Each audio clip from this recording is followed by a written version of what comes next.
नौकरी मिलता, किसी देश में नौकरी अच्छा A1 क्लास का मिलता, पर लेकिन उसने देखा कि मेरा गरीब यहाँ का जो किया है, गरीब गुरुआ है, हम लोग का जो समाज से आने वाला है, उसने पानी के लिए संघर्ष किया। संसार में सबसे पहले पानी के लिए संघर्ष करने वाला मेरे बाबा साहब थे। लड़कियों को पढ़ने के लिए अपना पत्र से त्याग पत्र देने वाला बाबा साहब थे।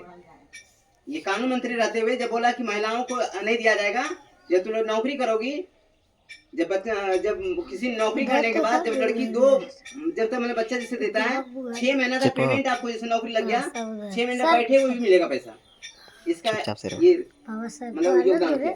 पहले काम करता था 12 घंटा, लेकिन अब 8 घंटा का ड्यूटी किया बाबा साहब ने। ये सारा चीज, बिजली जो देख रहे, बिजली का विचार इसने दिया।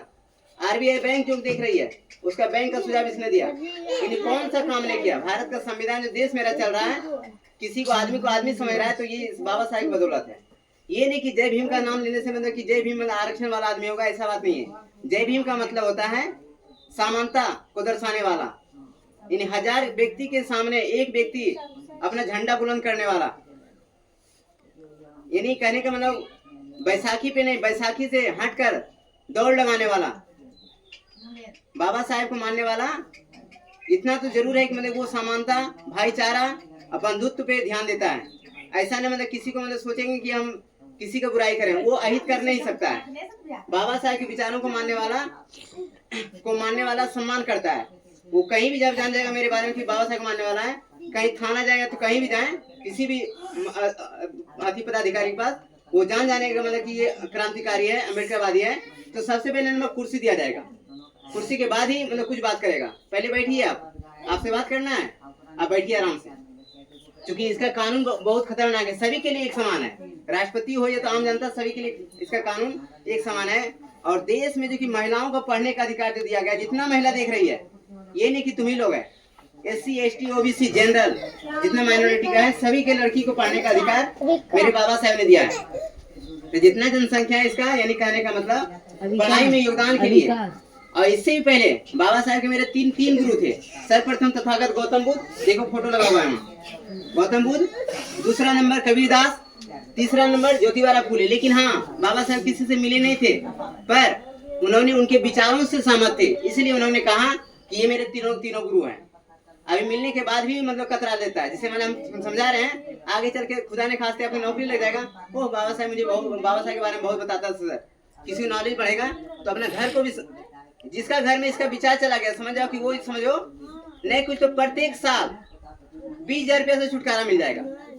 पूजा पाठ करने में कितना पैसा खर्चा करती है, करती नहीं करती है? पंडित जी बुलाओ, संघ बजवाओ, ये करवाओ वो करवाओ, उससे तो ठीक है। उस पैसा को आप लोग पढ़ाई पे खर्चा कीजिए, बच्चा को शिक्षित कीजिए, उसके बारे में जानकारी दीजिए, है ना। जैसे लगेगा सर झूठ बोल रहे हैं, आप YouTube में सर्च कीजिए कि सर का कहना क्या है ना। मैं नहीं कह रहा, पूरा दुनिया कह रहा है कि बाबा साहब इतना पढ़े लिखे हैं कि उसको सिंबल ऑफ नॉलेज कहा गया, ज्ञान का प्रतीक। सोच लो, ज्ञान का प्रतीक क्या होता है? Symbol of knowledge. मैं नहीं कह रहा हूँ, कोलंबिया यूनिवर्सिटी कह रहा है।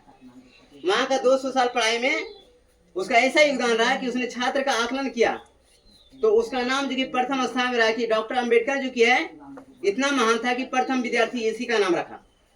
और अभी भी कोलंबिया यूनिवर्सिटी के सामने में बाबा साहब का स्टेचू तांबा का लगा हुआ है और सुंदर सा लगा हुआ है। लंदन में लगा हुआ है, जर्मनी में लगा हुआ है, कनाडा में लगा हुआ है। कौन सा देश होगा जो कि बाबा साहब के बारे में नहीं जानता होगा? इसलिए आज के दिन में जितना भी देख रहे हो, विरोधी हो या तो इसको मानने वाला हो, सभी लोग इस पे माल्यार्पण करेगा, फूल चढ़ाएगा कि कम से इसका वोट तो कम समा जाए। वोट का मतलब इसके समाज से आने वाले लोगों को ठग ले हम बढ़िया से, अपना समाज के। जैसे हम भी मंत्री बन जाएंगे तो सोचेंगे कुर्सी पर बैठे रहें, लेकिन नहीं। बाबा साहब ने कहा था, इसलिए कहा था, हमें पढ़े लिखे लोगों ने धोखा दिया। बाबा साहब का कहना था कि लोगों ने मुझे, जो पढ़ा लिखा है उसी ने ठग लिया है, जो नहीं पढ़ा है वो तो अच्छा काम कर रहा है। पढ़ना लिखना सिर्फ काम नहीं है, वो देश को समझाना भी है। अब हम पढ़े लिखे हैं, तुम लोग को नहीं समझावे तो आगे चल के लगेगा ना कि सर तो बताते ही नहीं थे सर इसके बारे में। इसका मतलब जय भीम का मतलब ये नहीं कि सिर्फ बोले छोटा जाति से है सर, मतलब ऐसी इसलिए मान रहे हैं, ऐसा नहीं। तुम लोग हजारों आदमी है। देखो डॉक्टर लक्ष्मण यादव के बारे में, रहने को बात, डॉक्टर लक्ष्मण यादव कितना सुंदर भाषण देगा। अनेकों प्रकार ऐसा आदमी है जो कि मतलब इसके बारे में विचारों को फैलाने में लगा हुआ है। और धीरे धीरे ये सही, लेकिन मेरा देश तरक्की कर रहा है। इसके बारे में जोरों से प्रचार प्रसार हो रहा है। और कुछ दिनों में देखोगी कि बाबा साहब का मतलब हर एक गांव में, चौराहा में देखोगे इसका प्रतिमा लगेगा, इसके विचारों को अवगत कराया जाएगा। और जिस तरह भी मतलब शिव चर्चा होता है, इस तरह भीम चर्चा होगा, भीम के बारे में बताया जाएगा। इतना ही कह करके मैं अपना वाणी को विराम देते हैं। अब इसके आगे कुछ बाबा साहेब का नारा के हम लोग लगाएंगे। अब वीडियो को बंद करो।